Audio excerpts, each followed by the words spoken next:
Good morning, my dear students. This is Rashmi Verma. I wish you all well at your home with family. Today I am going to teach you literature book, your English course book Moonbeam of class 7. This is a poem A Night with Wolf written by Bayard Taylor. Bayard Taylor was born in 1825 and died in 1878 in Pennsylvania, USA. He began writing poems at young age. He traveled a lot and his writing about his travels are quite well known.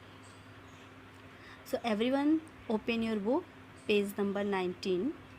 Okay, first I will summarize this poem in English, after then Hindi line by line. So everyone open your book, Moonbeam, page number 19. A night with wolf, एक रात Ulf के साथ means भेड़िए के साथ. In this poem, A Night with a Wolf, written by Bayard Taylor, the poet tells a story to child and in return asks affection from him.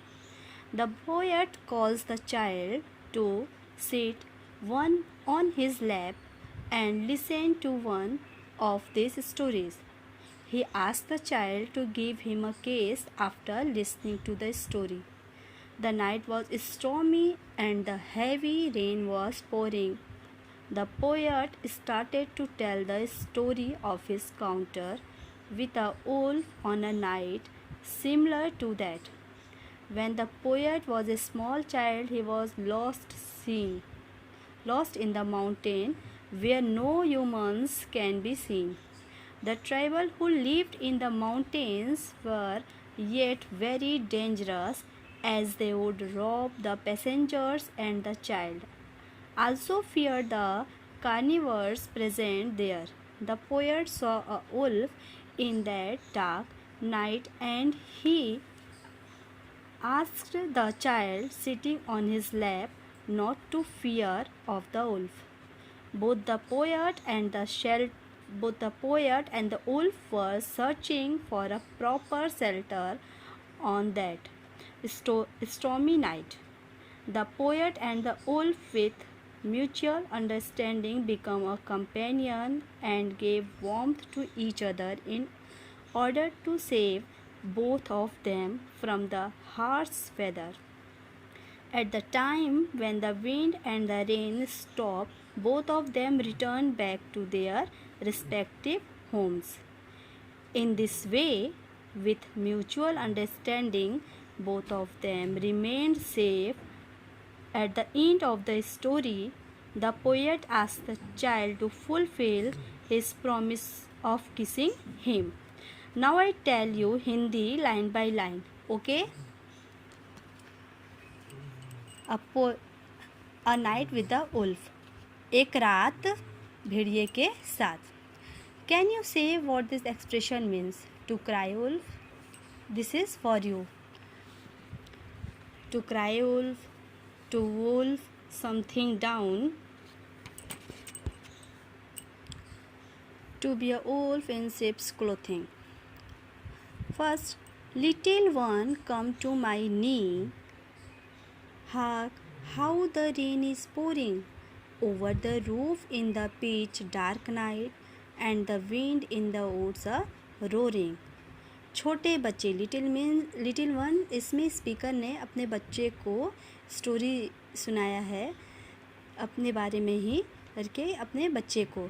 तो अपने बच्चे को सुना रहा है स्टोरी, कह रहा है कि मेरे प्यारे बच्चे, छोटे बच्चे, तुम मेरे नी मीन्स घुटना, लेकिन यहाँ पर नी से मतलब है लैप, गोद में. तुम मेरे गोद पर आ जाओ, मेरे घुटने पर आ जाओ. Hark how the rain is pouring. Hark means listen, सुनो बारिश कैसी आ रही है, कितनी तेज. Over the roof in the pitch dark night and the wind in the woods are roaring.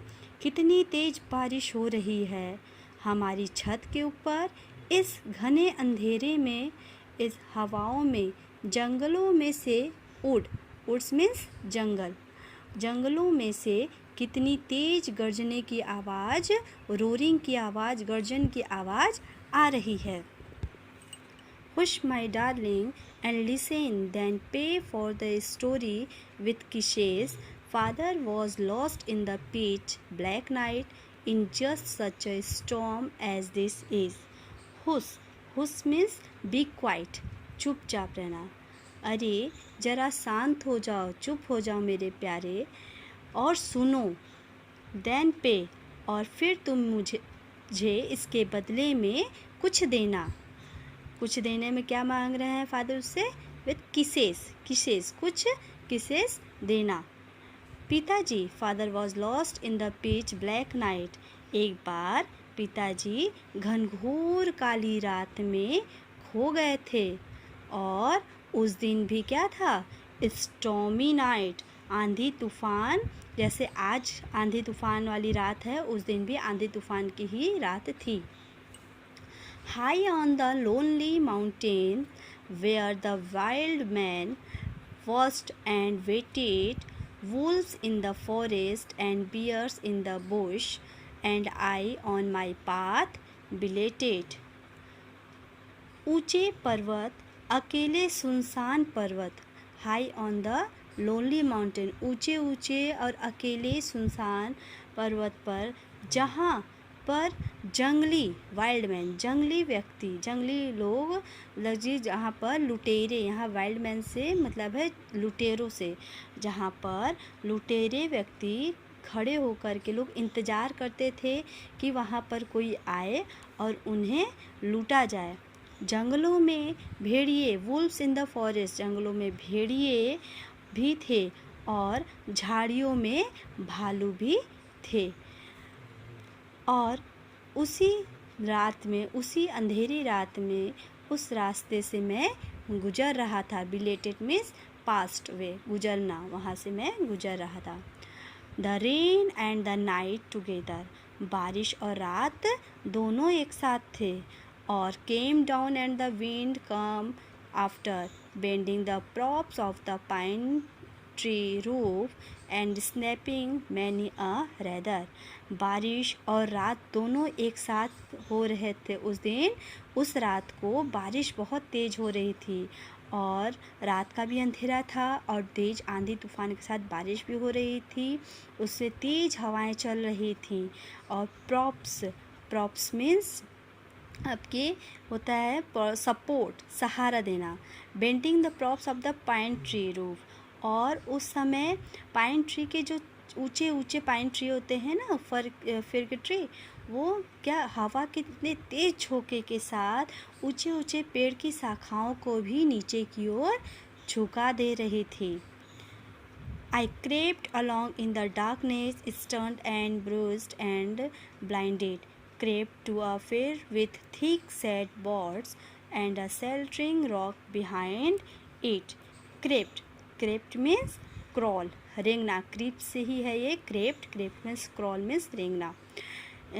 I crept along in darkness, और मैं उस अंधेरी रात में वहाँ पर क्या ढूंढ रहा था। Stunned and bruised blinded, stunned means surprise और ब्रूस्ड मीन्स जैसे घायल हो जाना। उस अंधेरी घने रात में मैं ढूंढ रहा था। बारिश भी तेज़ हो रही थी, अंधेरी रात थी, बिजली चमक रही थी, तो उस समय मैं इधर उधर ढूंढ रहा था। क्या ढूंढ रहा था? Crept to a fir with thick set board and a sheltering rock behind it, और उस समय मैं ढूंढ रहा था घने अंधेरे रात में ऐसी जगह जहाँ पर मैं छिप करके रह सकूं।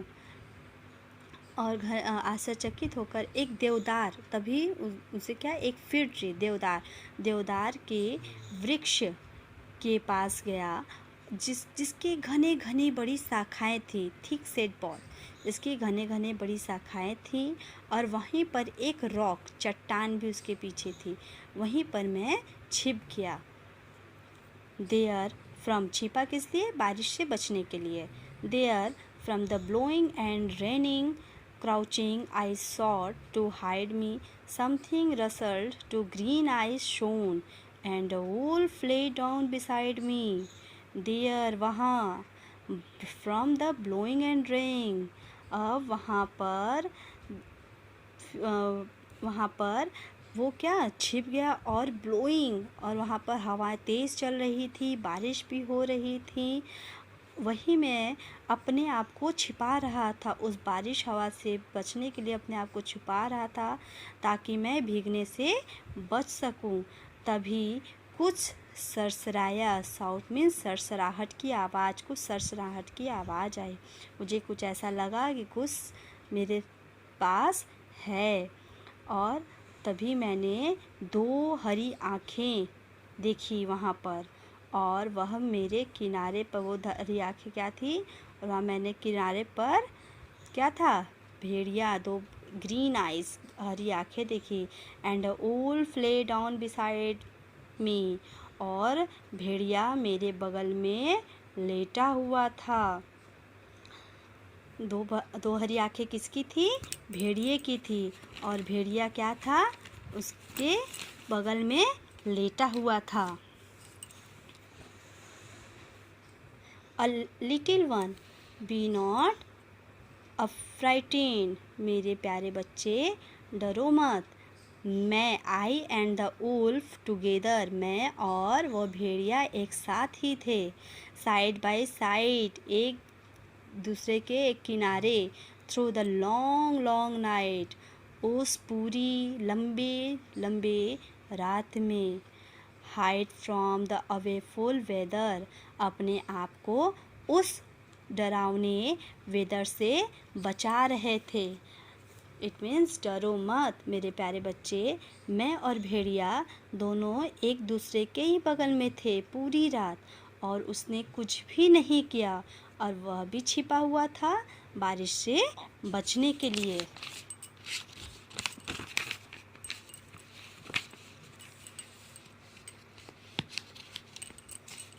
His wet fur pressed against me, उसके गीले फर, जो जब वो भेड़िया के रोए थे ना, जब वो भीग गया तो उसके गीले फर क्या मुझे दबा रहे थे, और प्रेस कर रहे थे। वो जैसे कोई भीग जाता, ठंडी लगता है, ठिठुरने के लिए एक दूसरे के पास क्या करते हैं, वो सटते चले जाते हैं। तो each of us warm the other, हम दोनों एक दूसरे को वार्म, गर्माहट दे रहे थे। Each of us felt in stormy dark that beast and the man was brother. Each of us, हम, फेल्ट महसूस कर रहे थे, in the stormy dark night, अपने उस अंधेरी तूफ़ानी रात में एक दूसरे के पास सट कर बैठे हुए थे और एक दूसरे को गर्माहट दे रहे थे। The beast and the man was brother, उस समय बीस्ट मीन्स एनिमल, उस समय वह एनिमल और मैन दोनों क्या हो गए थे, भाई एक दूसरे से। वो दोनों ही एक दूसरे को नुकसान नहीं पहुंचा रहे थे, और अपने आप की सुरक्षा करने के लिए वो दोनों ही शेल्टर लेकर के शेल्टर में बैठे हुए थे कि वो जैसे ही बारिश रुके तो वो वहाँ से चले जाए और एक दूसरे को नुकसान नहीं पहुंचा रहे थे। And when the falling forest no longer crashed in warning, each of us went from our hiding place forth in the wild wet morning। और जब गिरता हुआ जंगल, फॉलिंग फॉरेस्ट मीन्स गिरता हुआ जंगल, इट मीन्स जब आंधी तूफान बंद हो गया, पेड़ पौधे, जब तेज़ हवाएं चलती, आंधी तूफान आती है तो क्या होता है, पेड़ पौधे टूट करके गिरने लगते हैं। तो जब पेड़ पौधे गिरने बंद हो गए, हवाएं बंद हो गई, बारिश बंद हो गई, और तब हम दोनों अपने अपने छिपे हुए स्थान पर से निकलकर अपने अपने रास्ते की ओर, फोर्थ मीन्स फॉरवर्ड, अपने अपने रास्ते की ओर, अपने अपने घर की ओर चल पड़े। Darling kiss me in payment, hark how the wind is roaring, father house is the better place when the stormy rain is pouring.